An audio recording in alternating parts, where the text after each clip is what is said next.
This is Precalculus. We're in chapter 14, lesson 3 on page 929. Do not forget to subscribe, smash the like button, turn on notifications, all right? And if you leave a comment, which I'd love to hear from you, just make sure it's kind. Thank you. Okay, the formal definition of a limit, okay? All right, so if I wrote this,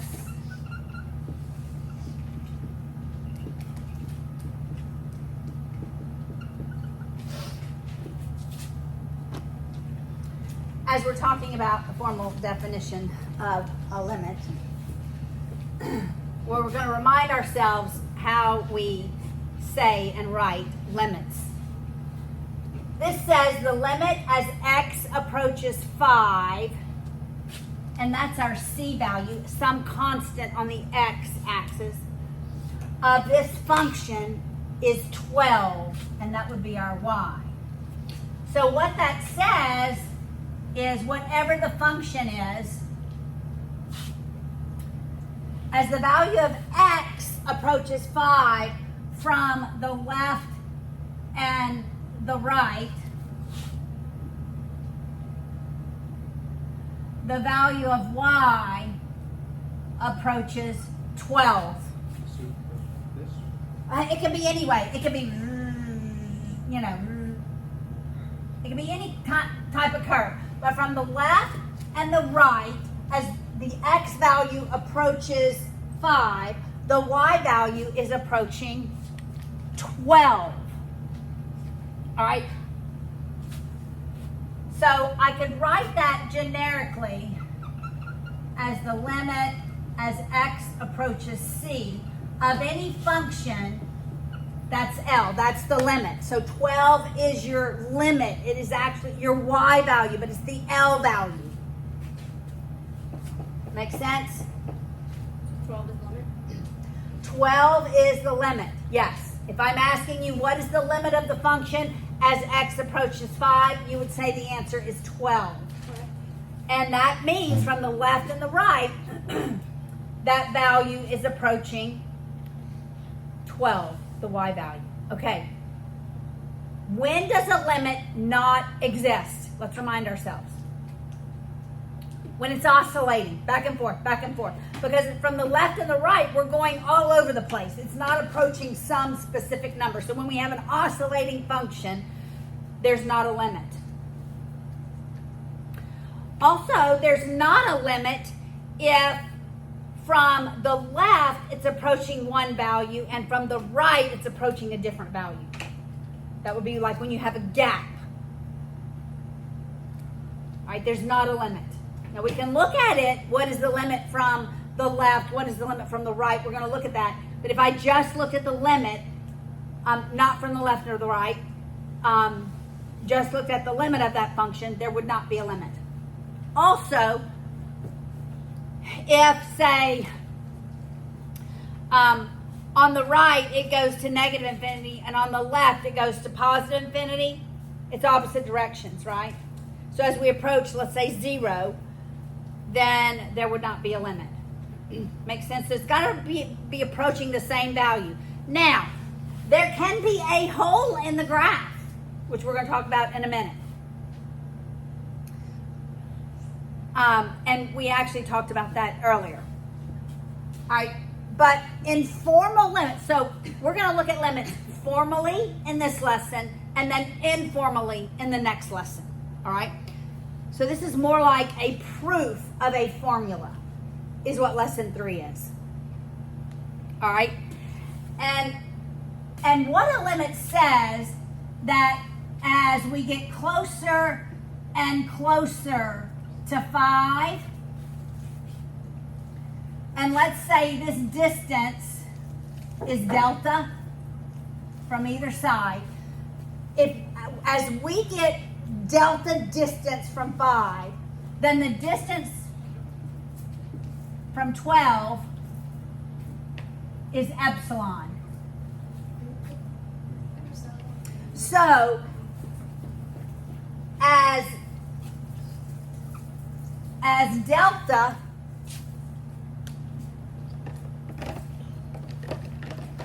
as delta, that's your C value, approaches the value of C, which goes right here, all right, epsilon approaches, gets closer to L. Does that make sense?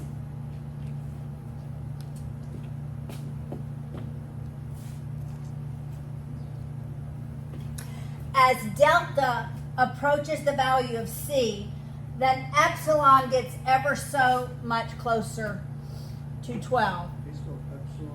It's just the E. EPI epsilon. Well, remember the time you fell when it was filming? I replayed that video. So did I. Okay? I have to watch the whole video. All right. To find it. It was worth it. Here's what the formal limit says. It says if the value of x is within delta of 5, if whatever the value of x is within delta of 5, then the y value, or the f of x, is 12. Then the limit is going to be 12. So the acceptable distance from the C value is delta. All right, so if x is within delta of the C value, then the limit is going to be that 12. Okay, well, we're gonna work on it. It's just used in proofs. Got it? Using what? Say that again. What are we using? Delta and epsilon. You said you find delta using what? Proofs. Oh. Proofs. We're gonna use a proof. Yeah, they're easy peasy. I promise you. that we wouldn't have to do those this year. Y'all, they're very easy. Oh, no, PTSD. It's not like geometry. It's not like geometry. Okay. They're holding Dropping it out. out, All right. dying, in that order. Okay. Good plan. Me too. Good job. So we really want x to be ever so close to 5, so we want delta to be small and epsilon to be very small, okay? So we're gonna solve for epsilon, and we're going to, okay, your epsilon has to do with your f of x, whereas your delta has to do with your C value. Got it?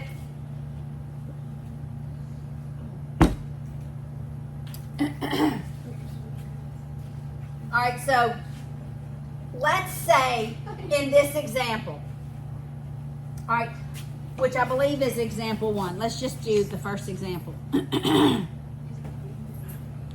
Let's say f of x is 4x minus 8. All right. Our C value is 5. Our L is 12. Our delta has to do with how far x is from 5, right? Because delta is the distance from how far the x is from 5. This one would be 5 minus delta. That would be, this one would be 5 plus delta. That would be the x value. Got it? So delta is the distance from there. So I could actually write that. That delta x minus 5 is really what we want delta to be. The absolute distance that x is from 5. Such that delta should be somewhere between 0, which means it's absolutely at 5, and x minus 5, I think it's the other way around. It's got to be greater than 0, but less than delta. So if x is 5, that's when that would be 0, right? But delta is not 0. this x minus 5 is somewhere between 0 and delta, the acceptable distance. Make sense? So we're only going to look at this. X minus 5 has to be less than delta. All right? Now, the epsilon, it has to do with the f of x, right? I'm struggling finding some nice markers.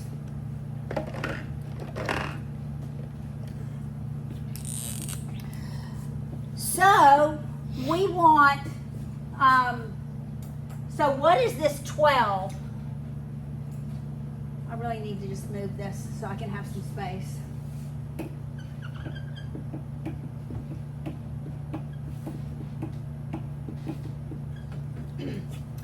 If epsilon is up here, and this is my f of x axis, then epsilon is between, then whatever my x value is between 0 and epsilon distance from 12. So really, if I take whatever the f of x value is and subtract 12, I should get what epsilon is. That has to be less than epsilon because epsilon is the acceptable distance. All right, so then I can write that equation. And I do the absolute value because it can be above or below it. And I don't want a negative. I just want the absolute value. So f of x, which really represents y, right? The y value, f of x minus 12, which is your limit. Notice this is your c. Your c goes with delta. Your limit goes with epsilon. Has to be less than epsilon. All right, so those two things must, in fact, be true. Now, epsilon is always greater than 0 because if there's no epsilon and delta, that means that there's no distance from your C or your L. All right? But delta is just the acceptable distance from X that is allowed for a limit to exist. All right?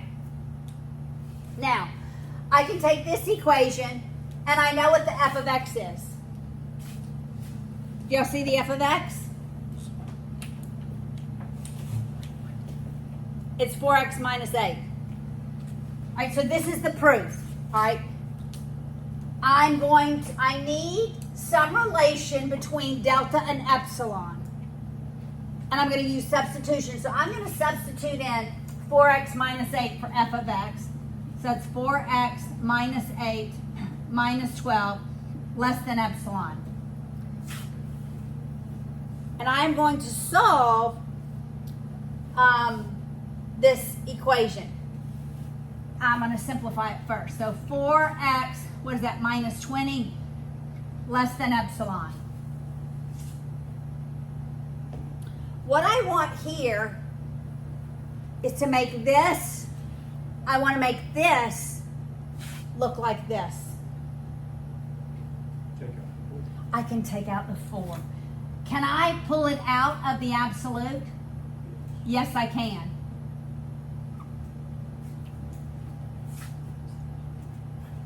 And then I divide by 4. So what's the relation between delta and epsilon? Delta equals what? Epsilon over 4. The distance from delta means that the distance from 12 is going to be epsilon over 4. All right? So delta equals epsilon over 4. Now I'm going to use substitution, put that in delta. And can I end back here? If I cannot end up back here, then there's not a limit. A limit does not exist. All right, exactly. All right, so I have x minus 5 less than epsilon over 4. Yes, I'm going to multiply by 4. So I have epsilon greater than 4x minus 20, but I need it to look like this, so I separate my 20 to -8 and -12. So we have 4x minus 8 minus 12 less than epsilon. Then I substitute f of x minus 12 less than 12 less than epsilon. And I've proved it. So what's my therefore? Therefore, delta does equal epsilon over 4. I find that relationship is the required property in order for a limit to exist.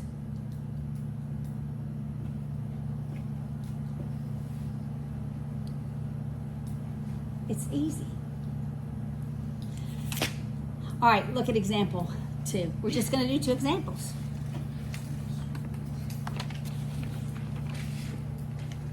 All right. I'll have more space this time. Remember, delta has to do with your x-axis and the c value.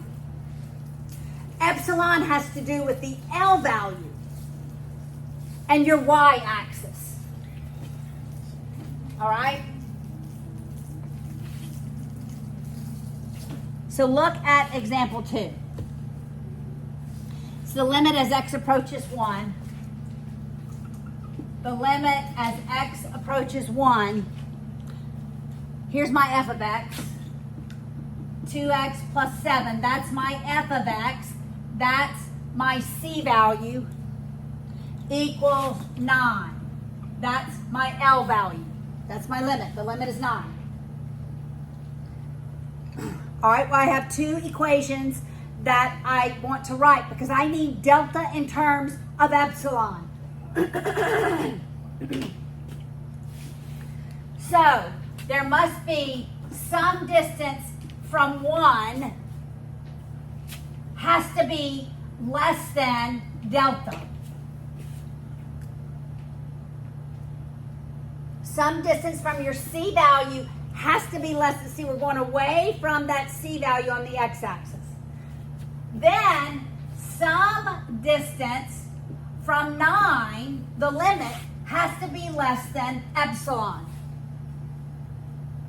This is your y-axis. Got it so far? Then I substitute, and we always assume that epsilon is greater than 0, delta is greater than 0. So we need to see the required property in order for a limit to exist. How are they related? All right, so then we're going to substitute the f of x in, which is 2x plus 7 minus 9, has to be less than epsilon. I want inside here to look like inside there so that I can see what relationship there is between delta and epsilon. So this is 2x minus 2 less than epsilon. I can pull a 2 out. X minus 1 less than epsilon. Then I divide by 2. So what does delta equal? Epsilon over 2, right? So we can say delta equals epsilon over 2, and let's see if that works. If we put this in for delta and get back here, then we have that limit. We have the required property in order for a limit to exist, and that limit to be 9. All right, so for delta, I'm going to substitute epsilon divided by 2.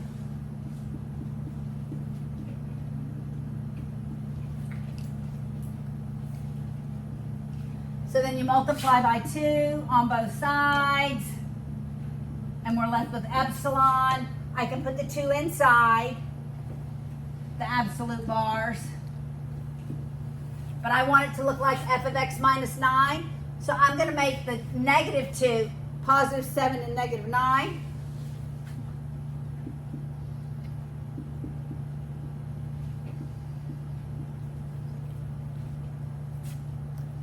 and then this is actually my f of x.